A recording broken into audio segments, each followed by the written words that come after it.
اگر دل میں عشق مصطفیٰ کا چراغ نہیں، محبت مصطفیٰ سے دل روشن نہیں، تو پھر کوئی بھی اچھا عمل بندے کو فائدہ نہیں دے سکتا۔ یہ اس کا احسان ہے، کرم ہے کہ اس نے ہمیں عاشق مصطفیٰ بنایا، حضور کی محبت کا چراغ ہمارے دلوں میں روشن کر دیا، اور پھر کرم پر کرم یہ کہ ہمیں درود پڑھنے والا بنا دیا ہے، ہمیں درود پڑھنے والا بنا دیا اور درود پڑھانے والا بھی بنا دیا۔ یہ اس کا ایسا احسان ہے، ایسا فضل ہے کہ اگر ہم ساری زندگی سجدے میں گر کر اس کا شکر ادا کرتے رہیں تو ہم حق ادا نہیں کر سکتے کہ جو ہمیں اس نے درودوں کی دولت دے دی ہے، جو اس نے ہمیں درود پڑھنے والا بنا دیا ہے۔ یہ ایسا احسان ہے، ایسا فضل ہے کہ ساری زندگی سجدے میں گر کر ہم رب کائنات کا شکر ادا کرتے رہے تو پھر بھی ہم نے حق ادا نہیں کیا۔ وہ کیوں؟ میرے آقا علیہ السلام کا فرمان ہے کہ اللہ تعالیٰ نے جب کوئی بندہ میری ذات پر فرمایا ایک بار درود پاک پڑھتا ہے، جیسے آپ نے ابھی پڑھا ہے صلی اللہ علی محمد، تو فرمایا کہ میرے مزار پر اللہ تعالیٰ نے ایک فرشتے کی ڈیوٹی لگا دی ہے، ایک فرشتہ میرے روضہ مبارک پر مقرر کر دیا ہے، کھڑا کر دیا ہے، اس کی ڈیوٹی لگا دی ہے کہ جب بھی فرمایا کہ پوری دنیا میں میرا کوئی غلام، میرا کوئی امتی مجھ سے محبت کرنے والا میری ذات پر درود پاک پڑھتا ہے تو وہ فرشتہ اس درود کو سن کر میری بارگاہ میں عرض کرتا ہے،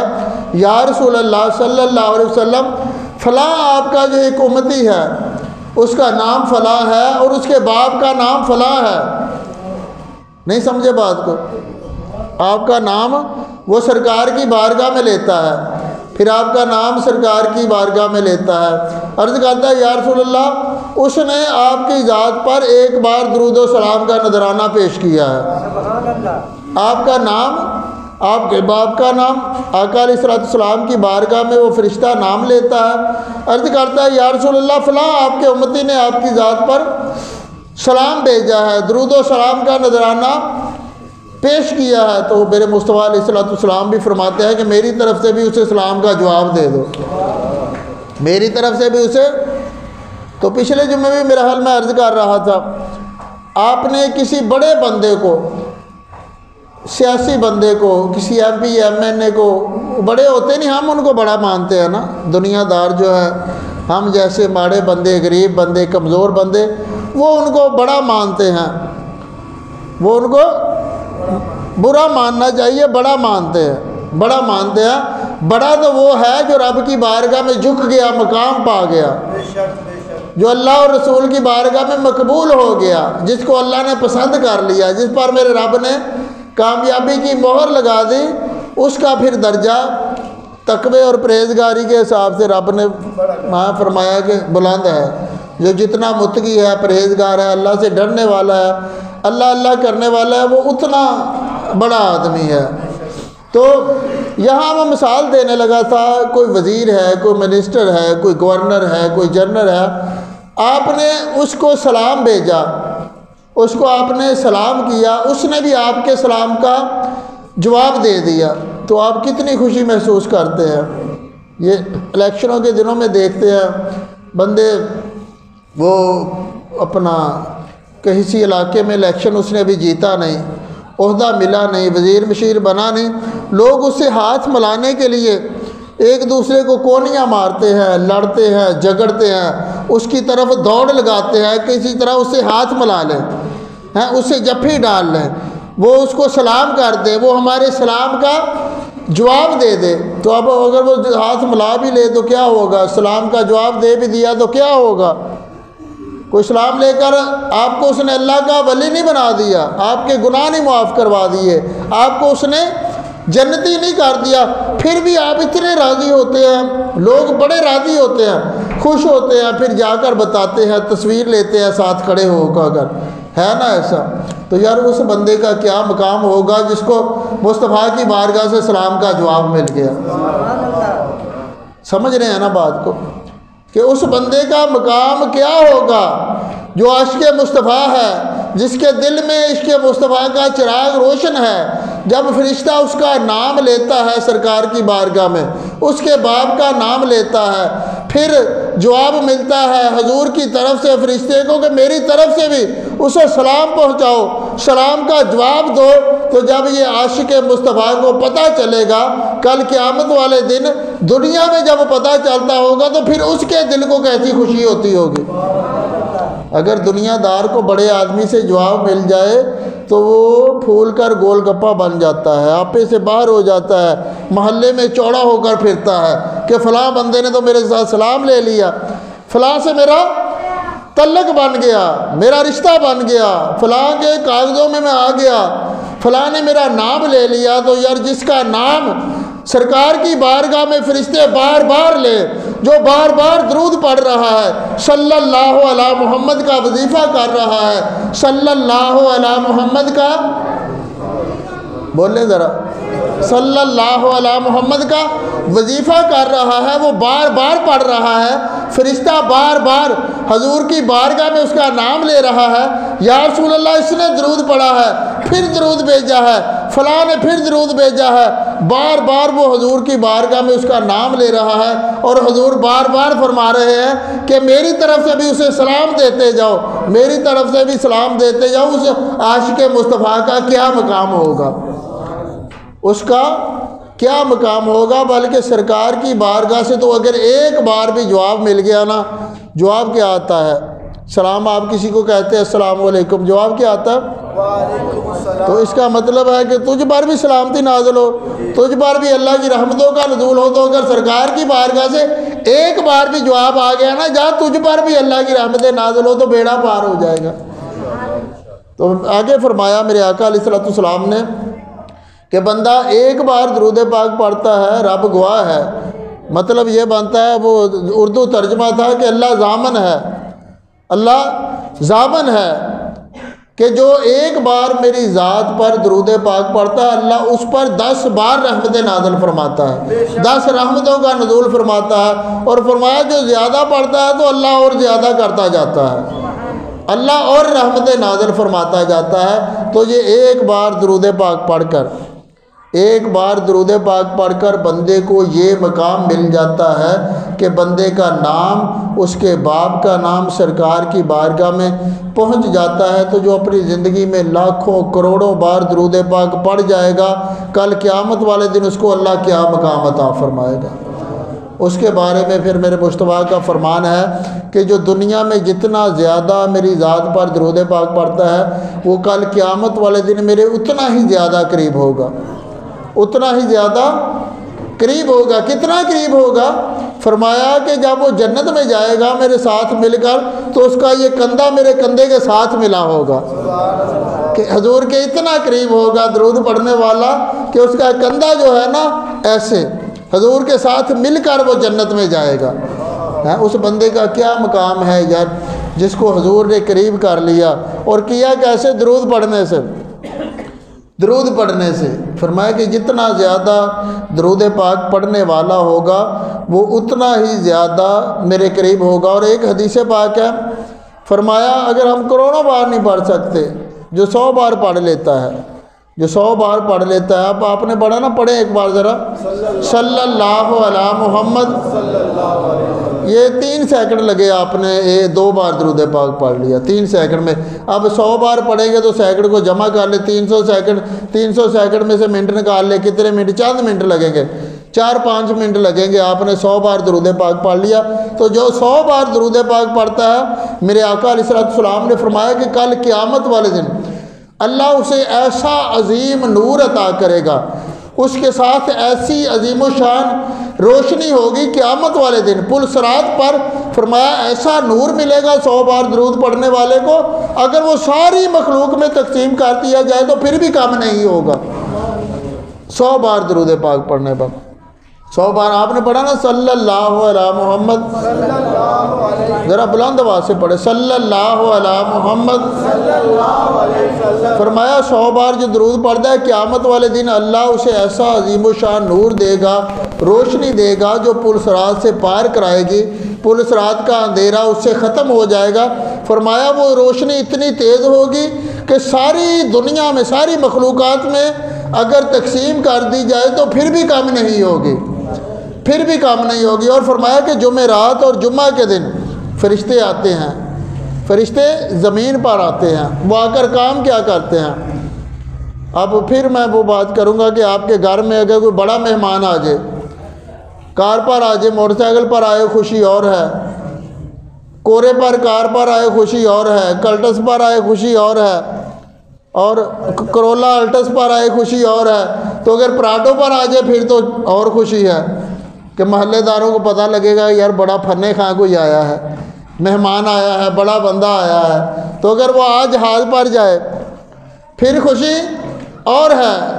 پھر بندہ بڑا نہاد ہو کر جب لوگوں سے ملتے ہیں نا، وہ اس لیے تجربے ہیں سارے، سن کر ہزاروں لوگوں کو ہفتے میں ملتے ہیں، دیکھ کر تجربہ ہو جاتا ہے، باتیں سن کر۔ تو اگر جہاز پہ آیا ہے، بڑا بندہ ہے، بڑا مہمان ہے، تو بندہ اور زیادہ خوش ہوتا ہے۔ تو اگر آپ کے گھر میں فرشتے آ جائیں، تو اگر آپ کے گھر میں فرشتے آ جائیں پھر کسی خوشی ہوگی، پھر کیسی خوشی ہوگی، کتنی خوشی ہوگی، اور کیسا مقام آپ کا اللہ کی بارگاہ میں بلند ہو جائے گا۔ فرمایا جمعرات اور جمعے کے دن فرشتے زمین پر آتے ہیں، اللہ کے حکم سے فرشتے زمین پر اترتے ہیں، ان کے ہاتھ میں سونے کے کاغذ، چاندی کی قلمیں، یا چاندی کے کاغذ سونے کے قلمیں، یہ ہوتے ہیں کاغذ قلم سونے چاندی کے ہوتے ہیں، اور وہ ایسے لوگوں کو تلاش کرتے ہیں۔ تلاش کرنے کا مقصد کیا ہے کہ ڈھونڈتے ڈھونڈتے ان کے پاس پہنچتے ہیں۔ اگر آپ درود محل میں بیٹھ کر درود پڑھ رہے ہیں تو فرشتے درود محل میں آ گئے، اگر آپ گھر میں بیٹھ کر درود پڑھ رہے ہیں تو وہ فرشتے اللہ کی رحمت کے آپ کے گھر میں آ گئے، اگر اپنی دکان میں دفتر میں بیٹھ کر درود پڑھ رہے ہیں تو فرشتے آپ کو ڈھونڈتے ڈھونڈتے آپ کی دکان میں، آپ کے دفتر میں آ گئے ہیں۔ فرمایا کہ وہ ڈھونڈتے ہیں، تلاش کرتے ہیں کہ کون رب کے محبوب علیہ السلام کی ذات پر درود و سلام بھیج رہا ہے۔ جب وہ فرشتے ان کو دیکھتے ہیں، ان کا نام ان سونے چاندی کے کاغذ و قلموں سے لکھ کر رب کی بارگاہ میں پیش کرتے ہیں، ان کا نام لکھتے ہیں جو حضور کی ذات پر جمعرات اور جمعے والے دن درود و سلام کے نذرانے پیش کرتے ہیں، سونے چاندی کے کاغذوں پر فرشتے ان لوگوں کے نام محفوظ کرتے ہیں، اور پھر یہ لکھا ہوا فرشتوں کا درود و سلام کل قیامت والے دن ہمارے کام آئے گا، ہمارے لیے بخشش کا سامان بن جائے گا۔ تو ذرا آنکھیں بند کر کے آپ نے تصور کرنا ہے، جہاں اللہ کی رحمت کے فرشتے آ جائیں، اللہ کی، آج لوگ پریشان ہوتے ہیں نا، کسی کو شوگر بھی آنا وہ بھی کہتا ہے مجھے جادو ہوا ہے، ہم کہیں بھی نا تجھے کچھ نہیں ہوا، وہ کہتا ہے وہ مانتا ہی نہیں۔ اس کو کہے نا کہ بندہ خدا تجھے شوگر ہے، تجھے جادو نہیں، وہ کہتا ہے آپ کو نہیں پتہ۔ یعنی کہ ہر بندہ پریشان ہے، وہ کہتا ہے کہ مجھے جادو ہے، مجھے جنات ہے، کوئی گرکان ہو گیا وہ بھی کہتا ہے مجھے کسی نے جادو کر دیا ہے، وہ بندہ شک شبے کا شکار ہے۔ آپ آنکھیں بند کر کے آپ تصور کریں ذرا، آپ درود پڑھتے ہیں اپنے گھر میں بیٹھ کر، اپنے کمرے میں بیٹھ کر، اپنے بیڈ پہ بیٹھ کر، اپنے صوفے میں بیٹھ کر، اپنے کچن میں بیٹھ کر، اپنی چھت پر بیٹھ کر جمعرات اور جمعے کو آپ درود پڑھتے ہیں، تو حضور کے فرمان کے مطابق اللہ کی رحمت کے فرشتے آپ کے گھر میں آ جاتے ہیں۔ اللہ کی رحمت کے فرشتے آپ کو ڈھونڈتے ڈھونڈتے درود پاک کی خوشبو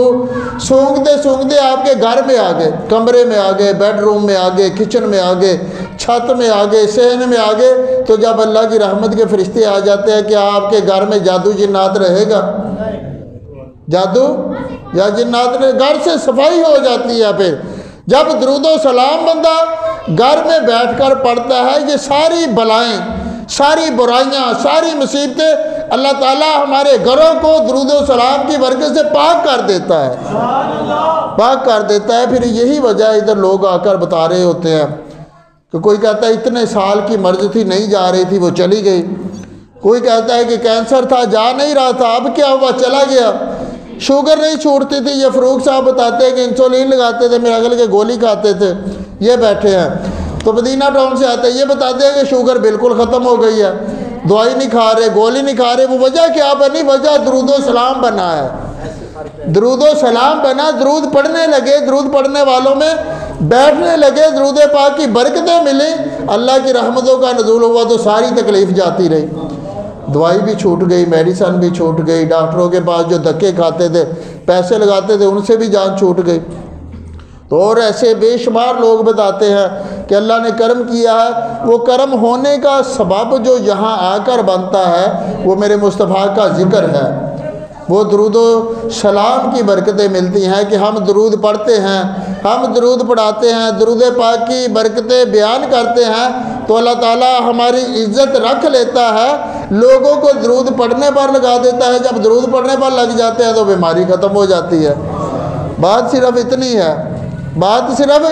اتنی ہے کہ لوگوں کو درود پڑھنے پر، یہ اللہ نے ہماری ڈیوٹی لگائی، اللہ نے ہمیں چنا، اور اس پر جتنا بھی ہم اللہ کا شکر ادا کرے یہ کم ہے۔ یہ ایسی اللہ خدمت لے رہا ہے، درود پڑھنا اور پڑھانا، یہ آپ تصور بھی نہیں کر سکتے، سوچ بھی نہیں سکتے کہ یہ کتنی بڑی سعادت ہے، یہ کتنی بڑی خوش قسمتی ہے۔ اتنی خوش قسمتی ہے کہ امام محمد بن شورانی، امام محمد بن عبد الوہاب شورانی رحمۃ اللہ علیہ، وہ فرماتے ہیں کہ مجھے ایک بار آقا علیہ السلام کی زیارت ہوئی،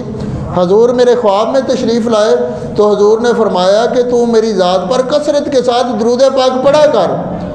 پڑھنے کے ساتھ اور کیا کرنا، فرماتے ہیں مجھ سے وعدہ لیا، مجھ سے یہ عہد لیا، حضور نے مجھ سے فرماتے ہیں وعدہ لیا ہے خواب میں آ کر، حضور نے فرمایا میری ذات پر تو نے درود پاک پڑھنا بھی ہے اور کثرت کے ساتھ پڑھنا ہے، اور لوگوں کو درود پاک کی برکتیں سنا سنا کر لوگوں کو درود پڑھنے والا بنانا بھی ہے۔ فرماتے ہیں محمد صلی اللہ علیہ وسلم، صلی اللہ علی محمد صلی اللہ علیہ وسلم، صلی اللہ علی محمد صلی اللہ علیہ وسلم، صلی اللہ علی محمد صلی اللہ علیہ وسلم۔ اب سوچیں جس کام کا میرے آقا علیہ السلام وعدہ لے رہے ہیں، وعدہ کس کام کا لیا جاتا ہے؟ میں مثال دیا کرتا ہوں، ہم بچوں سے بڑوں سے آپ لوگ وعدہ لیتے ہیں، یار تو اگر باہر چلا گیا تو نے میرا یہ کام کرنا ہے، تو پاس ہو گیا تو مجھے مٹھائی کھلائے گا، ایسے وعدے لیتے ہیں نا محبت میں کہ تیرا رشتہ ہو گیا تو نے مجھے دعوت کرنی ہے، کر وعدہ مجھ سے۔ لوگ ایک دوسرے وعدہ کس کام کا لیا جاتا ہے؟ جو کام آپ کو پسند ہے کہ یار تو نے یہ بعد میں کرنا ہے۔ ہم جیسے وعدہ لیتے ہیں کہ جب کہتے ہیں کہ تو ٹھیک ہو جائے نیت کر درود پڑھنا ہے، درود پڑھنا اور پڑھانا ہمیں پسند ہے، وعدہ بندہ اس چیز کا لیتا ہے، اس بات پر لیتا ہے، وعدہ جو بات جو عمل بندے کو پسند ہوتا ہے۔ تو میرے مصطفیٰ نے درود پڑھنے اور پڑھانے کا وعدہ لیا، سوچے حضور کو یہ عمل کتنا پسند ہے۔ حضور درود پڑھنے والوں سے، درود پڑھانے والوں سے کیسی محبت کرتے ہیں، ایسی محبت کرتے ہیں میرے مصطفیٰ۔ ایک واقعہ لکھا ہے کتابوں میں، بزرگ فرماتے ہیں میں درود پڑھتا تھا، پڑھاتا تھا، درود پاک کی کثرت کرتا تھا، ایک بار میں گر گیا، غسل خانے میں گر گیا، میرے چوٹ لگ گئی، درد ہوئی، میں رونے لگ گیا، میری چیخیں نکل گئی، بڑا پریشان ہوا درد کی وجہ سے۔ کہتے ہیں کہ میں تکلیف کی وجہ سے آئے ہائے کرتا میں سو گیا تو میرے دل کی آنکھیں کھل گئی، دل کی آنکھیں کھل گئی۔ کہتے ہیں مجھے آقا علیہ السلام کی زیارت نصیب ہو گئی، حضور نے فرمایا تو درود پاک اتنا پڑھتا ہے، اتنی کثرت کے ساتھ پڑھتا ہے کہ اس درود پاک کی وجہ سے تیری پریشانی مجھ سے بھی نہیں دیکھی گئی، میں بھی تیرا پتہ لینے آ گیا۔ اب سوچے کہ حضور مدینے خبر گئی، تڑپے جو ہم یہاں مدینے خبر گئی، تڑپے جو ہم یہاں تو سرکار کی بارگاہ میں خبر گئی، تو جب سرکار کی بارگاہ میں خبر پہنچتی ہے پھر کرم ہو جاتا ہے۔ لب سے جب نام محمد کو نکلتے دیکھا، لب سے جب نام محمد کو دیکھا، خدا کی قسم ہم نے ہر بار مقدر کو سنورتے دیکھا، ہم نے ہر بار مقدر کو سنورتے دیکھا، لب سے جب نام محمد کو نکلتے دیکھا، ہم نے ہر بار مقدر کو سنورتے دیکھا۔ تو یہ بات مکمل نہیں ہو سکی، ٹائم تھوڑا ہوتا ہے کہ آپ بیمار ہیں، زیادہ پریشان ہیں، پھر آپ کے مسئلے مسائل سننے ہیں، تو عرض کرنے کا یہ بات مقصد یہ تھا۔ ہماری تو یہ ڈیوٹی ہے، ایک آپ کے دکھ سننے ہیں، دوسرا اپنا دکھ سنانا ہے۔ آپ کے دکھ ہے، شوگر ہے، یرکان ہے، کینسر ہے، بیماری ہے. ہمارا دکھ یہ ہے کہ ہم نے دنیا کے کونے کونے میں درود پڑھا کر دم لیں گے. ہمارا دکھ یہ ہے. سکھاں وچ وسدے ہو لوکو میرے رل مل درد بڑھائیو. سکھاں وچ وسدے ہو لوکو ساڈے رل مل درد بڑھائیو. ہمارا درد جو یہ ہے کہ ہماری جو اللہ کی طرف سے سرکار کی طرف سے ڈیوٹی لگی ہے درود پڑھنے پڑھانے کی، وہ ہم سے پوری نہیں ہو رہی. وہ پوری نہیں ہو رہی ہے. ہماری ڈیوٹی ہے تو وقت بھی کم ہوتا ہے، ڈیوٹی بھی سخت ہے. جنت بھی لینی ہے، سرکار کی زیارت بھی کرنی ہے، بار بار کرنی ہے، دنیا میں بھی کرنی ہے، مرتے ہوئے بھی کرنی ہے، قبر میں بھی، قیامت والے دن. تو عرض کرنے کا مقصد یہ تھا کہ آپ کو اللہ سکون دے دے گا. انشاءاللہ آپ نے ٹھیک ہو جانا.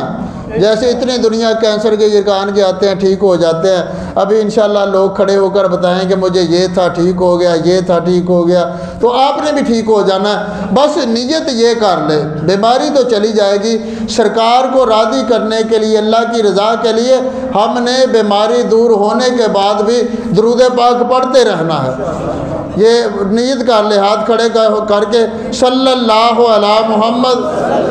ہم درود و سلام پڑھے اور پڑھائیں گے، ہر گھر کو درود محل بنائیں گے انشاءاللہ.